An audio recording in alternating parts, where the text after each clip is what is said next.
जलालपुर पीरवाला में महरम रूट्स पर सफाई सुथराई में बेहतरीन कारकर्दगी का मुजाहरा करने वाले सैनिटरी वर्कर्स में एजाज़ी नकदी रकम तकसीम की गई। असिस्टेंट कमिश्नर जलालपुर पीरवाला मुदस्सिर मुमताज़ हरल और chief officer municipal committee Syed पीर मुसलिउद्दीन शाह ने जिना हाल में सैनिटरी वर्कर्स के एजाज़ में मुनक्कदा तकरीब में शिरकत की और वर्कर्स की हौसला अफजाई के लिए सैनिटरी इंस्पेक्टर को एजाज़ी 15,000, 3 सुपरवाइजर में फ़ी का 10,000 जबकि 56 सैनिटरी वर्कर्स मर्द व ख़वातीन में 3,000 रुपये फ़ी का एजाज़ी रकम भी तकसीम की। इस मौके पर असिस्टेंट कमिश्नर जलालपुर पीरवाला मुदस्सिर मुमताज़ हरल ने कहा कि वर्कर्स म्यूनसिपल कॉरपोरेशन के लिए रीढ़ की हड्डी की हैसियत रखते हैं।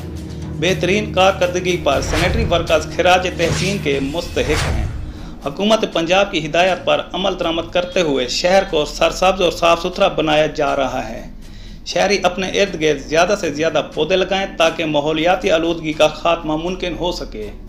कैमरा टीम के साथ इम्तियाज़ सोमरू, VSP न्यूज़, जलालपुर पीरवाला।